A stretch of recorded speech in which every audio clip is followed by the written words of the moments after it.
Hey there, friend. Imagine for a moment that you're sitting with me under a starlit sky, a warm fire crackling nearby, as I share a story that might just change the way you see everything. We've all grown up hearing about Adam, the first man, the beginning of humanity. But what if I told you that's not where the story really starts? What if, long before Adam ever walked the earth, there were others, immortal kings, divine rulers who governed a world we were never meant to know? A world that ended in darkness before ours even began? The Bible tells us in Genesis 1:1, "In the beginning, God created the heavens and the earth." But then, in the very next verse, it says something strange. "The earth was without form and void, and darkness was upon the face of the deep." How could a perfect God create something so broken? What if something or someone came before us, ruled this earth, and fell in a rebellion so great that it left the world in ruins? And what if their story isn't just a myth, but a truth buried in ancient texts, whispered in forgotten folklore, and waiting for us to uncover? In the next 20 minutes, we're going on a journey together, a journey to uncover three incredible truths. First, we'll explore the hidden gap in the Bible's very first chapter, a gap that might reveal a lost world. Then we'll dive into ancient records, like the Sumerian King List, that speak of kings who ruled for thousands of years before the Great Flood. And finally, we'll meet a mysterious figure named Melchizedek, a king with no beginning or end, who might just be the last remnant of this forgotten era. This isn't just a history lesson. It's a story that could change how you see the past and the future. Before we dive in, I'd love to hear from you. Do you think there could have been rulers on this earth before Adam? Divine beings who walked where we now stand? Drop your thoughts in the comments below, and let's explore this mystery together. But first, let's start at the very beginning, with a theory that might just rewrite everything we thought we knew. A lost world between two verses. So here we are, gathered around this cozy fire, diving into a mystery that's been hiding in plain sight for centuries. Let's go back to those very first words of the Bible, Genesis 1:1-2. It says, "In the beginning, God created the heavens and the earth was without form and void, and darkness was upon the face of the deep." Now, I don't know about you, but that second verse always felt a little off to me. A perfect, loving God creates the world, but it's formless, empty, and covered in darkness. That doesn't sound like the Creator we know, does it? It's almost as if something happened, something big between those two verses. This is where a fascinating idea comes in, one that's been whispered about by scholars and believers for generations. It's called the gap theory. The theory suggests that between Genesis 1:1 and 1:2, there's a massive gap of time, maybe millions of years, where an entire world existed and was destroyed. In Hebrew, the phrase, "without form and void," is tohu vabohu, and some scholars say it can also mean became desolate and empty. So what if the earth wasn't created in chaos, but became that way after a catastrophic event? The Bible gives us a clue in Isaiah 45:18, where it says, "He did not create it to be empty, but formed it to be inhabited." If God didn't intend for the earth to be void, then what or who made it that way? This idea isn't new. It's been around for centuries.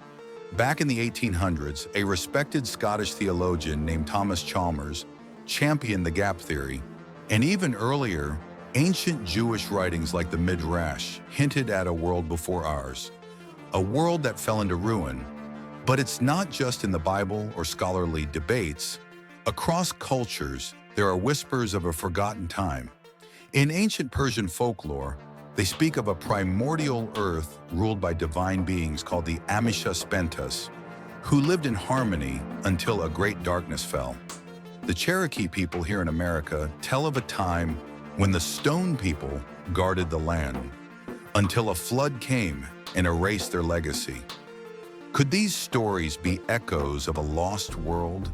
A world ruled by divine kings who rebelled against God? It's a haunting thought, isn't it?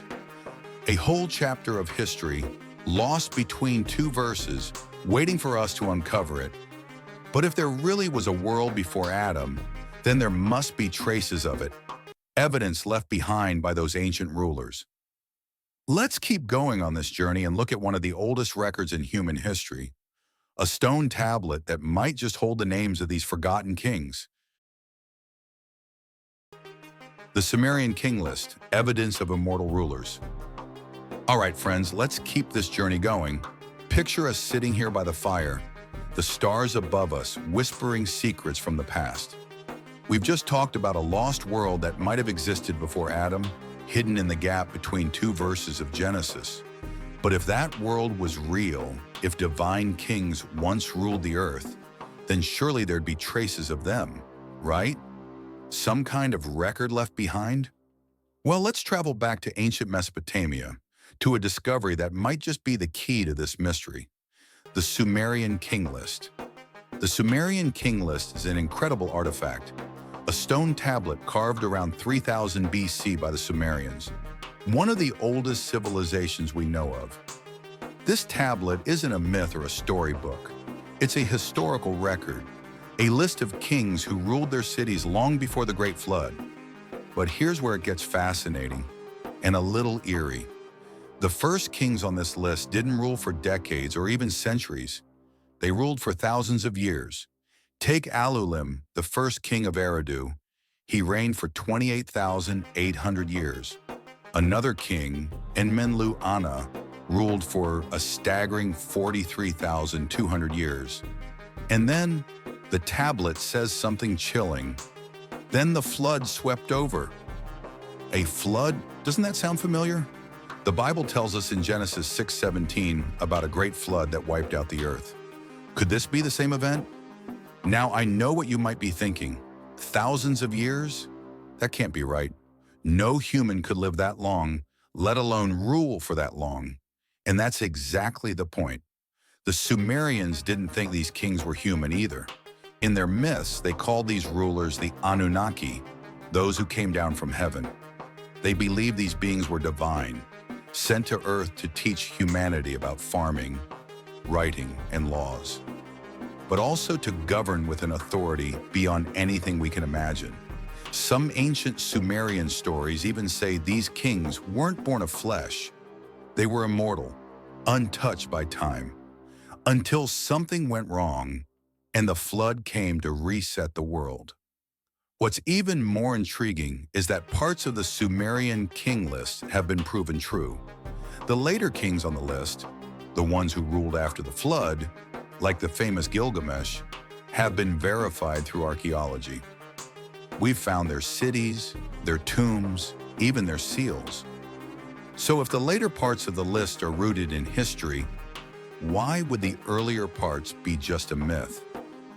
What if these ancient scribes were recording something real, a time when immortal rulers walked the earth, just as the Bible hints at in its stories of a pre-flood world?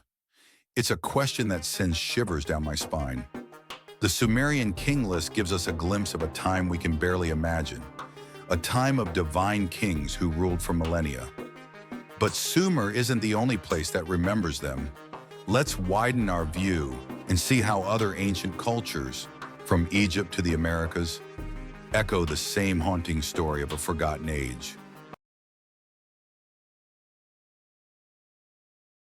We're still here, friends, gathered around this warm fire, unraveling a mystery that's starting to feel bigger with every step. We've just uncovered the Sumerian King List, a record of divine kings who ruled for thousands of years before a great flood changed everything. But here's the thing. Sumer isn't the only place that remembers these ancient rulers.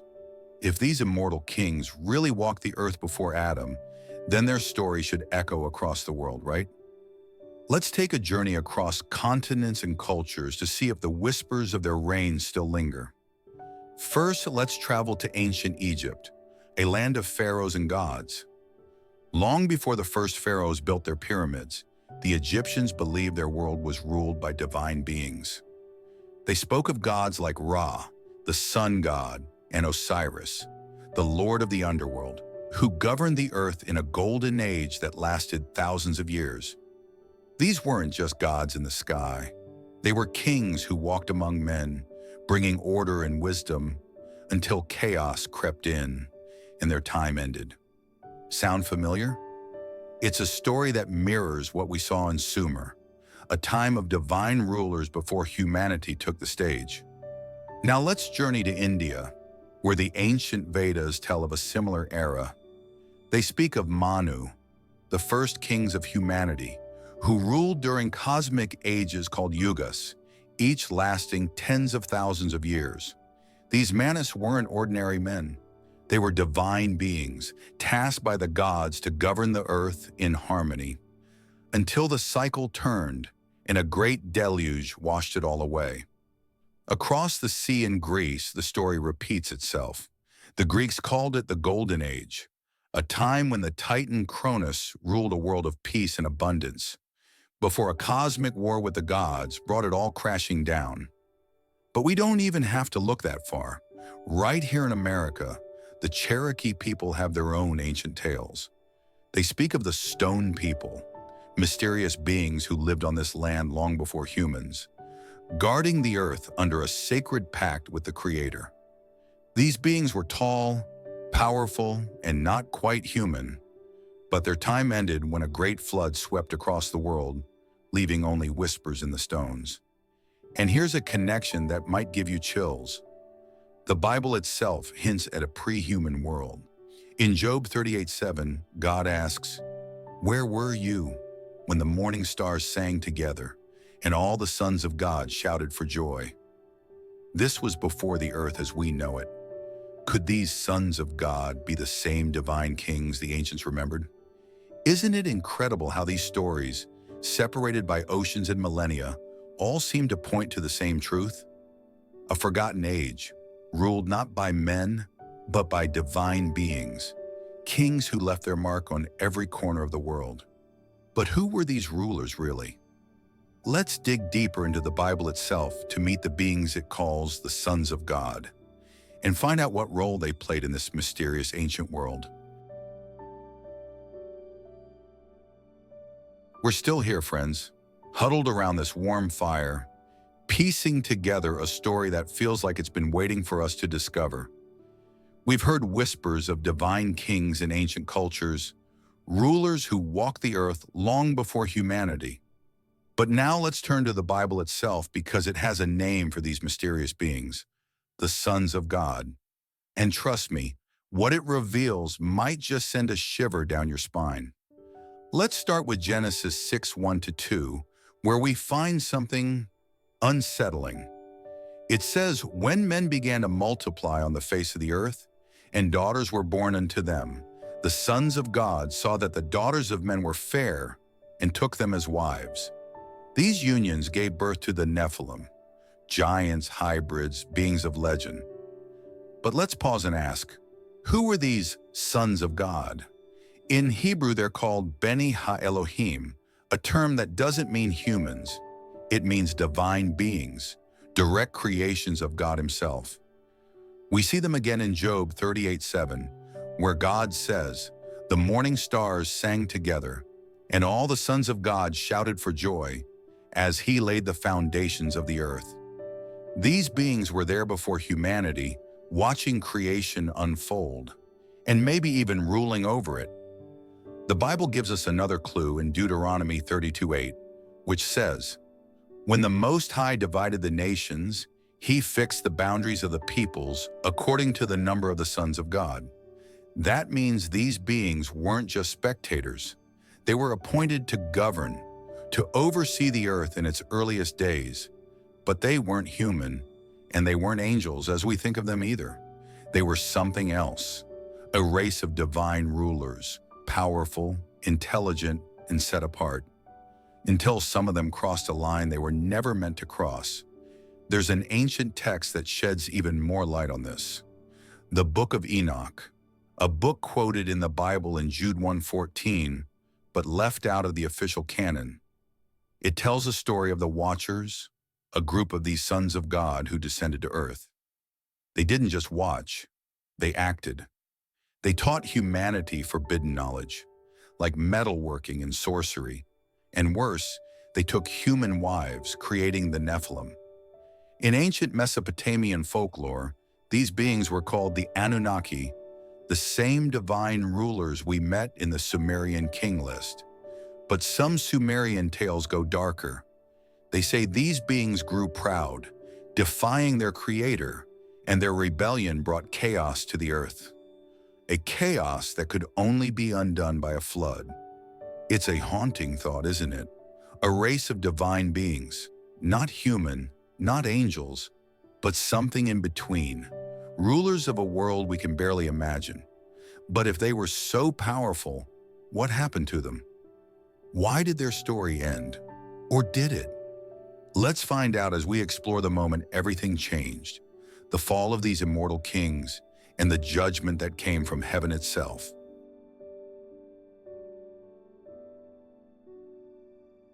We're still gathered here by this warm fire, friends, but the story we're uncovering is starting to feel heavier, isn't it?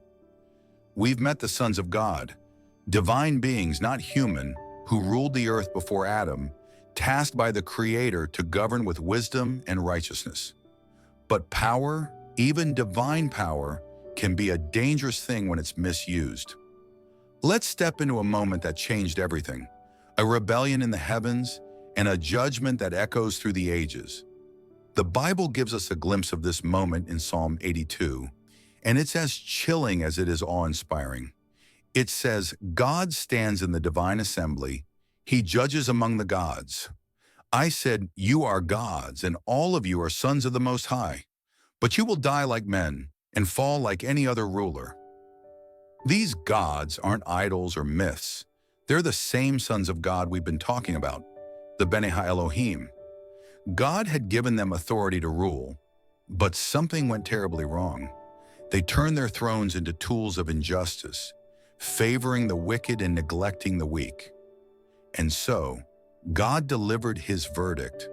Though they were immortal, they would die like mortals, a divine sentencing that stripped them of their glory. We see the fallout of this rebellion in 2 Peter 2:4, which says, God did not spare the angels who sinned, but cast them down to hell and delivered them into chains of darkness. The word hell here is Tartarus, a term used only once in the Bible, but one you might recognize from Greek mythology as the abyss where the Titans were imprisoned after their own rebellion against the gods. Isn't that a striking connection? These fallen sons of God, these immortal kings, were bound in darkness, their dominion shattered. But the Bible hints that their rebellion might have been even deeper. In Ezekiel 28, we read about a being called the anointed cherub, often linked to Lucifer, who was perfect until iniquity was found in him. What if Lucifer wasn't the first to rebel? What if he rose up in a world already tainted by the fall of these ancient kings? Ancient folklore adds another layer of mystery. In Jewish tradition, there's a tale that these fallen beings were chained beneath the Euphrates River, one of the 4 rivers of Eden, waiting for the day they'd be released to unleash chaos once more. In Mesopotamian myths, the Anunnaki who defied the heavens were said to have been cast into the underworld, their voices still whispering through the cracks of the earth. It's as if the whole world remembers a rebellion that heaven tried to erase, a rebellion that ended in age, but maybe not the story. It's a heavy moment to think about, isn't it? These immortal kings, once radiant and crowned with divine authority, brought down by their own rebellion. But here's the question that keeps me up at night. Did they all fall? Or could one of them have survived, hidden through the ages, still carrying the mark of their ancient glory? Let's meet a mysterious figure who might just be the last of these kings, a man named Melchizedek. We're still here by this cozy fire, friends, unraveling a story that's taken us from a lost world to a divine rebellion. We've seen the immortal kings, the sons of God, fall under heaven's judgment, their thrones cast into darkness. But as the flames flicker tonight, I can't help but wonder, did they all fall? Or could one of them have survived, hidden through the ages, carrying the echoes of that ancient glory? Let's meet a figure from the Bible who might just be the last of these immortal kings, a man named Melchizedek. Melchizedek appears out of nowhere in Genesis 14. He's described as the king of Salem, which means king of peace, and a priest of God Most High. He meets Abraham after a battle, blesses him, and then vanishes from the story as quickly as he came. But it's in Hebrews 7:3 that we get a description that'll make your jaw drop. Without father, without mother, without genealogy, having neither beginning of days nor end of life, he remains a priest forever. Let that sink in for a moment. No parents, no lineage, no beginning, no end. This isn't a description of a human being. This is someone or something eternal. The Bible even says he's made like unto the Son of God. Could Melchizedek be one of those ancient sons of God, an immortal king who escaped the judgment that fell on the others? This idea isn't as far-fetched as it might seem. In Hebrews 7:17, the Bible says that Jesus himself is a priest after the order of Melchizedek, not the other way around. That means Melchizedek came first, his priesthood so ancient, so sacred, that even Christ is linked to it. But who was he really? Some early Jewish traditions add a layer of mystery. They say Melchizedek wasn't just a man, but a divine being, perhaps even the archangel Michael in disguise, sent to guide humanity through the ages. Others whisper he might be Shem, Noah's son, but that doesn't fit, because Shem had a family, a beginning, an end. Melchizedek has none of those. In ancient folklore from the Middle East, there are tales of a king of eternity, a figure who appears in times of great change, blessing the righteous and vanishing into the night. Could this be Melchizedek, the last remnant of a forgotten era? It's a mystery that makes you wonder, doesn't it? If Melchizedek truly was an immortal king, a survivor of that ancient rebellion, then he's a bridge between the world before Adam and the world we know today. But that raises another question. If one of these kings survived, could their influence still linger in our world, hidden but not gone? Let's explore how these fallen rulers might still be at work, even now, shaping the shadows of history. We're still here by this warm fire, friends, piecing together a story that's taken us from a lost world to a mysterious figure like Melchizedek. We've seen the immortal kings, the sons of God, fall under divine judgment, and we've wondered if one of them, like Melchizedek, might have survived. But as the flames flicker tonight, I can't help but ask, what if the influence of these ancient rulers didn't end back then? What if they're still here, hidden in the shadows, shaping the world we live in today? The Bible gives us a glimpse of this in the book of Daniel, chapter 10. An angel appears to Daniel, but he says he was delayed for 21 days by the prince of Persia, a being so powerful that it took the archangel Michael to intervene. Later, the angel mentions the prince of Greece as another force to come. These weren't human kings. They were spiritual powers, territorial rulers who operated behind the scenes of human history. And here's the chilling part. Ephesians 6:12 tells us, we wrestle not against flesh and blood, but against principalities, against powers, against the rulers of the darkness of this world. These aren't just demons, they're the remnants of those ancient kings, still influencing nations, wars, and even ideologies long after their fall. This idea isn't just in the Bible, it's echoed in traditions around the world. In ancient Canaanite folklore, the god Baal was believed to be a fallen divine being, still worshipped long after his heavenly authority was stripped away. Some Middle Eastern legends say these fallen kings whispered to humanity through dreams and rituals, influencing leaders and stirring chaos. Even today, some American theologians, like the late Chuck Missler, have suggested that these ancient powers might be behind major global events. Could they have played a role in wars, crises, or even the rise of certain movements?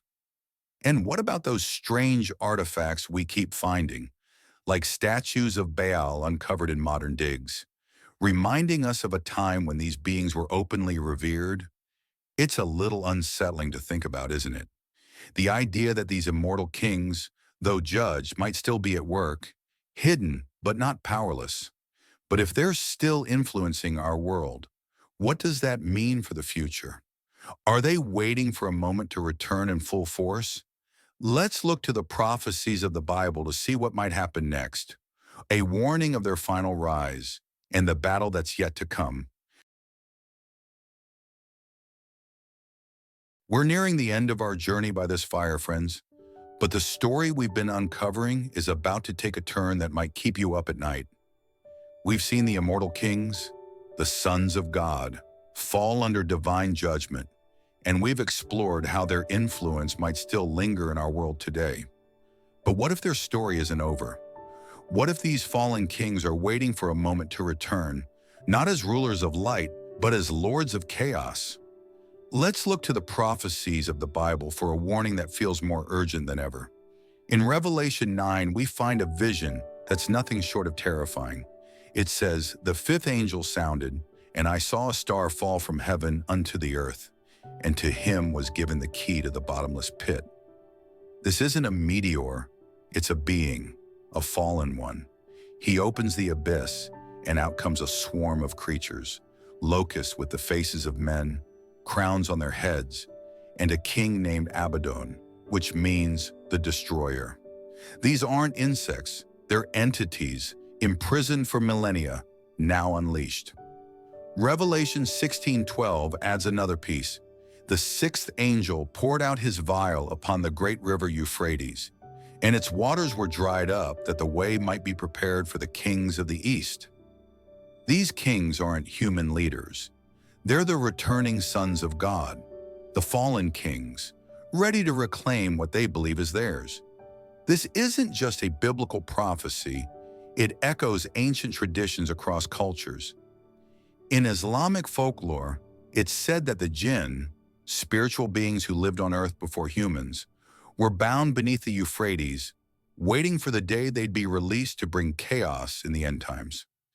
Some Middle Eastern legends speak of kings of the underworld who will rise when the river dries, a sign of the final days. Even here in America, prophetic voices like Hal Lindsey, a well-known evangelical author, have pointed to modern events, like conflicts in the Middle East and environmental changes drying up the Euphrates, as signs that these ancient prophecies might be unfolding right now. Could this be the moment the fallen kings have been waiting for? It's a sobering thought, isn't it? The idea that these fallen kings, judged so long ago, might rise again to challenge the world we know. But don't worry, this story doesn't end in darkness. Let's turn to the final chapter of this prophecy, where we'll see how this all ends and what it means for us, right here, right now. The final battle in our place in the story. We've come to the final chapter of our journey by this fire, friends, and I'm so glad you've stayed with me to see how this incredible story ends. We've uncovered the rise and fall of the immortal kings, their lingering influence, and the prophetic warning of their return. But as the flames flicker tonight, let's hold on to this truth. Their story doesn't end in victory. It ends in a battle where light overcomes darkness, and we have a part to play in it. The book of Revelation gives us the final scene in chapter 19. "And I saw heaven opened, and behold a white horse, and he that sat upon him was called Faithful and True, and the armies of heaven followed him." This is Jesus, returning not as the humble lamb, but as the Lion of Judah, leading a heavenly army to face the fallen kings, the beast, and all the forces of darkness. This isn't a metaphor, it's a promise. The immortal kings who once ruled before Adam, who rebelled and sought to rise again, will face their final judgment. Their crowns will be shattered, their thrones cast down, and as Revelation 20 verse 10 tells us, they'll be tormented day and night forever and ever. The story that began in divine glory ends in eternal fire, but that's not the end for us. Here's where it gets personal. Ephesians 2:6 says that those who are in Christ are raised up with him and seated in the heavenly realms. That means we're not just bystanders in this cosmic battle, we're part of the victory. The fallen kings rage because what they lost, we've been given. They ruled the earth before humanity, but through Christ we're seated above them, heirs to a kingdom they can never reclaim. In ancient Jewish folklore, there's a beautiful idea that the righteous will one day sit on thrones of light, judging the fallen angels who once defied God. It's a reminder that this story isn't just about the past. It's about our future, our hope, and our place in God's eternal plan. What a journey it's been, hasn't it? From a lost world before Adam to the final battle of the ages, we've uncovered a truth that's older, darker, and far more divine than we ever imagined.